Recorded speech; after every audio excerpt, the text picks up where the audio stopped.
Assalamualaikum Ustaz. Waalaikumsalam warahmatullahi wabarakatuh. Fadal. Apaan telat Ustaz? Dari mana tuh?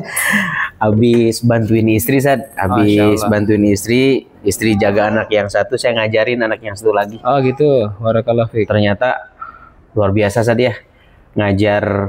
Ngajarin anak ngaji itu tantangannya besar Ustaz. Masya Allah. Dan godaan bagi saya sebagai orang tua istiqomah Ustaz. Kadang naik turun imannya, kadang semangat, kadang lemah gitu.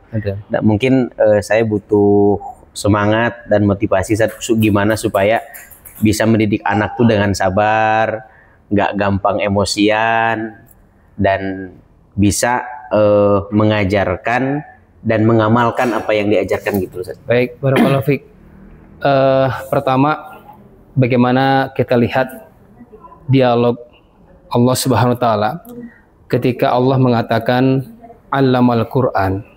Ternyata Allah saja tidak tampil dengan nama Al-Alim, yang maha mengetahui, atau apalagi namanya Al-Muhit, yang maha meliputi, atau Ar-Raqib atau Al-Jabbar, enggak. Tapi ternyata Allah tampil dengan nama apa? Ar-Rahman, yang maha penyayang, yang maha pengasih.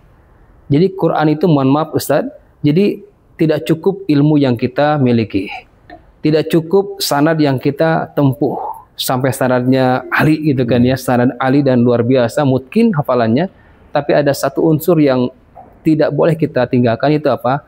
Unsur kasih sayang. Jadi terapkan dulu rasa rahmah ketika mengajarkan Quran kepada anak-anak kita. Ar-Rahmanu 'allamal Quran. Itu yang pertama. Yang kedua adalah ternyata untuk metode silakan. Apapun metodenya itu tiap masing-masing kepala anak itu pasti beda-beda. Yang satu metodenya A, yang satu B, pasti beda-beda. Tapi ada satu kesatuan yang bisa menghimpun semuanya, itu apa? Barakatul ustaz, ya, barakatul walidain, keberkahan orang tua. Terutama mohon maaf ketika kita sebagai ayah yang di pundak kita mencari nafkah, jangan sampai kita ini mendapatkan nafkah tadi dengan cara-cara tidak benar. Ya, ketika tidak berkah, ini bisa berimbas kepada anak-anak kita. Jadi kita lewat sana aja dulu, gitu ya Ustaz ya. Jadi pertama, tanamkan jiwa kasih sayang. Yang kedua, keberkahan kitanya dulu. Insya Allah dengan kekuatan doa dan ikhtiar maksimal, ya, Allah berikan kelebihan itu. Maka hiburannya apa? Kalau saya sedang penat, sedang merasa tadi apa yang antum merasakan, itu kan begitu lelah dan sebagainya, ketika merasa berat mengajar ini dan kita tetap istiqomah, maka hibur diri kita, seberat itulah janji yang Allah berikan untuk kita. Yakin ya? Yakin. Ketika kita istiqomah untuk mengajarkan anak-anak kita dengan berbagai kondisi dan kelelahan tadi, berat yang dirasa, maka seberat itu pahala yang Allah janjikan. Wallahu a'lam bishawab. Jadi seperti anak saya kan belajar di Esaki Set, ya, di sekolah Hafiz Quran anak juara. Gurunya tuh menyampaikan bahwa anak-anak ini tidak akan bisa nyampe target kalau tidak didampingi orang tuanya. Betul, betul. Makanya istri tuh bilang, Abi tolong dampingi anaknya, dampingi ngafalnya supaya targetnya tercapai. Betul. Ternyata pas nyoba untuk dampingi, saya berpikir, wah begini juga ya yang dirasakan oleh guru-guru di sekolah. Betul. Berarti bagaimana supaya anak-anak belajar di sekolah tuh bisa nyampe targetnya, bisa hafalannya tercapai, harus didampingi dengan orang tua yang maksimal, begitu saja. Begitulah adanya harmonisasi komunikasi yang aktif antara lembaga dan orang tua. Kita sebagai orang tua jangan sampai menyerahkan full kepada lembaga.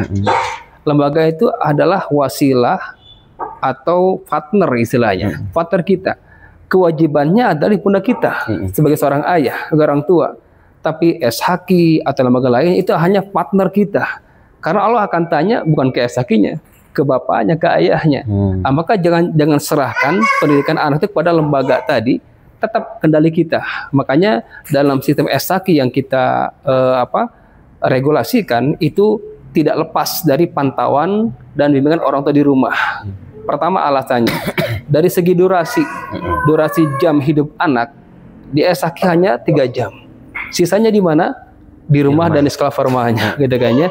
Dan pasti dulu pasti lebih banyak gitu kan ya. Makanya kesempatan bagi ayah ibu gitu kan ya untuk menjaga hafalan anak gitu kan ya, menjaga akhlak anak agar apa yang diajarkan di SHG atau lembaga yang lainnya itu bisa dipelihara di rumah. Jangan sampai di SHG diajarin yang benar-benar di rumah disuguhin mohon maaf hal-hal yang malah misalkan merusak hafalan anak kita. Jadi melalaikan dan sebagainya. Soalnya kalau sekolah orang tuanya saja. Betul, karena kan nggak mungkin guru itu di rumahnya gitu kan ya. Wallahu a'lam gitu. Jadi ada kerjasama yang aktif antara lembaga dengan orang tua. Baik, seperti itu. Terakhir Ustaz, mungkin nasihat buat saya, buat orang tua dan juga buat guru-guru sekolah Hafiz Quran supaya lebih semangat dalam mengajar anak-anak. Baik, untuk nasihatnya untuk saya pribadi juga gitu kan ya. Nasihatnya hanya satu ya. Yang saya jadikan moto hidup saya juga, yaitu apa? Doa mau tidur. Bismikallahumma amutu wa ahya. Jadi sebutkan nama Allah. Dengan menyebut namamu ya Allah, aku hidup, dan dengan menyebut namamu ya Allah, aku meninggal nanti. Insya Allah, ketika hidup dan mati kita ini sudah di genggaman Allah, yakin kebahagiaan, kedamaian akan kita dapatkan insya Allah selamanya. Tidak hanya di sini, tapi nanti di akhirat nanti. Wallahu a'lam bishawab. Jazakallahu khairan Ustaz. Barakallahu fikum. Baik. Mudah-mudahan berkah semua. Amin ya Rabb.